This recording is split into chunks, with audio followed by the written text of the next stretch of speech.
Hello everybody, hope you're doing well. Today I'm going to continue with my series of videos on science fiction movies, and today I'm going to talk about The Thing from Another World, which was a Howard Hawks production. It was directed by Christian Nyby. This movie is an adaptation of the short story Who Goes There by John W. Campbell.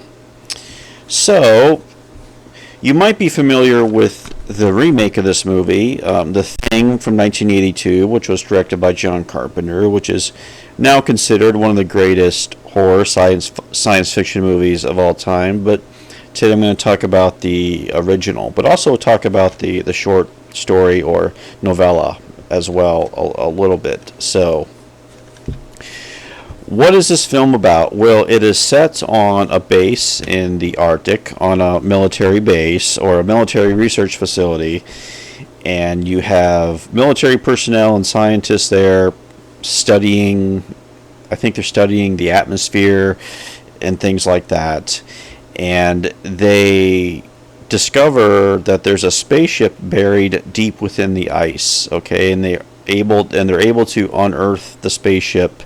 And inside the spaceship, they discover a creature in there, a creature that's frozen, and they bring the creature back to the base, and there you go. You can about guess what happens from there.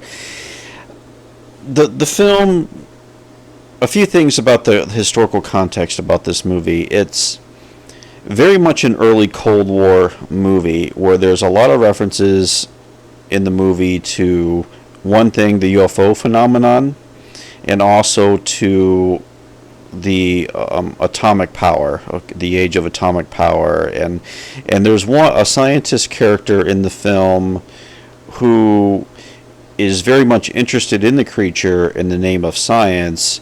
And what's interesting is that the scientist is sort of coded as the antagonist of the movie. Not a full-out villain, but more antagonistic towards the military personnel who simply want to, once they discover that this creature is a big threat, they want to, of course, destroy it. But there's some interesting science fiction things in the movie about how the creature kind of survives like plants. There's a lot of connections made to plant life and things like that, and how the thing has been able to survive, which is a big departure from the short story, which is about the creature in that story is a shapeshifter who can assume the form of any living creature, and that's how it's able to take over and bring about the destruction of the planet. And of course the 1982 version by John Carpenter gets into that part of the story much more. But this 1950s version of the story, it's much more of a traditional monster movie in that sense, where it's more about having to destroy this threat, and often the monsters in the 1950s were a stand-in for whether it was the perceived threat from the Soviet Union or possibly enemies at home. So monsters could symbolize many things in 1950s science fiction. And there's also the UFO phenomenon, which is referenced in this movie specifically, and this idea of this could become a thing where we start discovering spaceships or spaceships start landing, on Earth. So there is that sense of unease about the UFO phenomenon which was in its early stages in the 1950s. And there's actually a line in the movie, "Watch the skies," and that's comes from this movie about, watch the skies, and you can see, and you never know what you're going to see up there. As far as the characters in the movie, it's very much like a World War II movie. It's a monster movie and a World War II movie, where you have the military personnel they work together well as a team.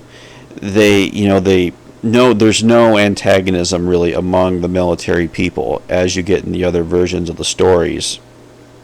It's more about like a war movie where we all have to come together to stop this creature or stop this threat. So there's a lot of like we have to use our know-how, like our knowledge of how to, you know, figure out things, problem solving, which is what a lot of times what war movies are about, problem solving on the fly. So there's a lot of that in the movie, a lot of carryover from war movies, World War II movies, which is different from the novella, which is more about paranoia and nobody can really trust each other. And the movie carries that in a little bit, as I mentioned, with the scientist character who one time mentions, you know, talks about how science can do anything. You know, we split the atom, he says, and one of the characters in response says, and look where that got us. So there is this skepticism about science in this specific version of the story, which is worthy of note. And also the scientist character, I don't have the actor who played him on hand here, but yeah, Robert Cornthwaite was the actor, and he's almost kind of coded as like not American in some ways, where possibly he's European, or you know, he's clearly separate. He doesn't act like the rest of the more kind of traditional, you know, square-jawed American guys who are, you know, going to come together and stop this creature. So I found that part of the movie interesting, and you can see on the cover is the creature itself, or the thing I should say, who was played by James Arness, who would become very famous for starring on the TV Gunsmoke, which aired for a long time. But this was his movie, one of his early films he did, but become more known as a TV star. And this movie also features in the famous climax with the creature where a stunt person actually is on fire. So this is one of the first instances where you see some impressive stunts with fire in this film as well. There's also one female character in the movie. Now, in the short story, in the other movie version, there's no female characters, but Margaret Sheridan, who was the top billed star of this film, I should say, and I've read that where she was a bit of a protege of Howard Hawks. And Howard Hawks was known for having, you know, tough women in his films, and she kind of fills that role on some ways. Nikki Nicholson is the character's name, where, you know, she's clearly not fearful. You know, she gets right in there when they have to figure out ways to stop the thing.